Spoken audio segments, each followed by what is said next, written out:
reason I'm here today is to talk a little bit about the White House Conference on Aging.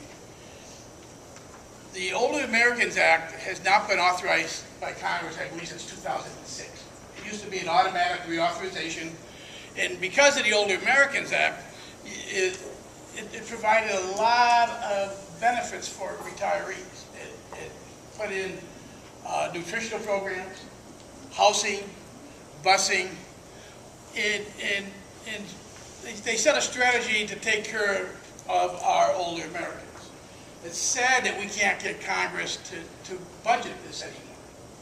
Meals on Wheels became a victim of them not budgeting that act.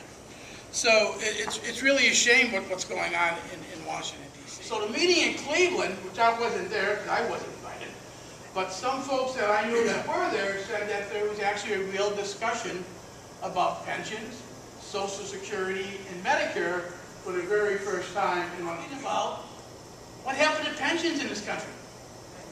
Nobody's talking about the crisis of Social Security and Medicare and Medicaid.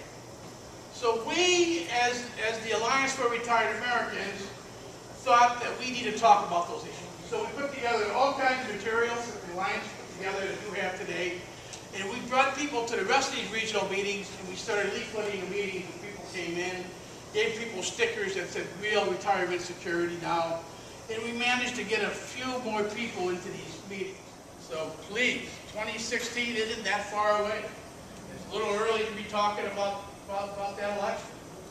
But if we don't get all of our people out to vote, and all of our people involved, knocking on doors and doing the good work that you all do, God help us. I'm scared.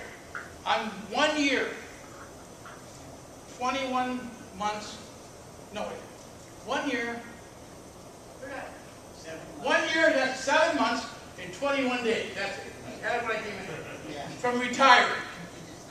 And I'm looking forward to doing that. And I want to do it as a healthy American, which the White House Conference on Aging has emphasis. But I also want to do it with the financial security to know that I can sustain a decent quality of life when I'm there. And those SOBs in Washington, they would just as soon see us all eat cat food so they can give more financial tax breaks to the rich and the poor. And we're the only thing that's going to stop that. So we've supported legislation in previous Congresses, and I believe they're just getting ready to introduce it again in this Congress. That would, most importantly, that would scrap the cap. Right now, a worker that earns more than $118,500 will not pay Social Security on every dollar that they earn this year. For most of us, that doesn't affect us. I'm sure that I'll pay 6.2% on my earnings for my entire life. I'm sure a lot of the things that we could do is we can get rid of this cap altogether.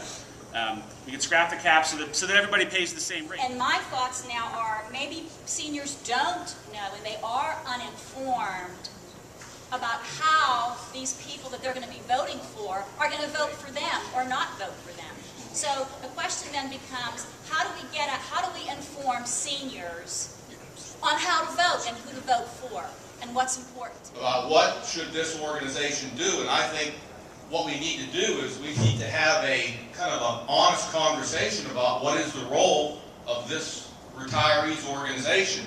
And it brings me back to the PASNAP convention. I work for PASNAP Nurses Union. We have Butler Hospital and now Katanning Hospital here in Western PA. And at the last convention a couple years ago, they said, well, since you're going to retire, why don't you do a seminar on retirees?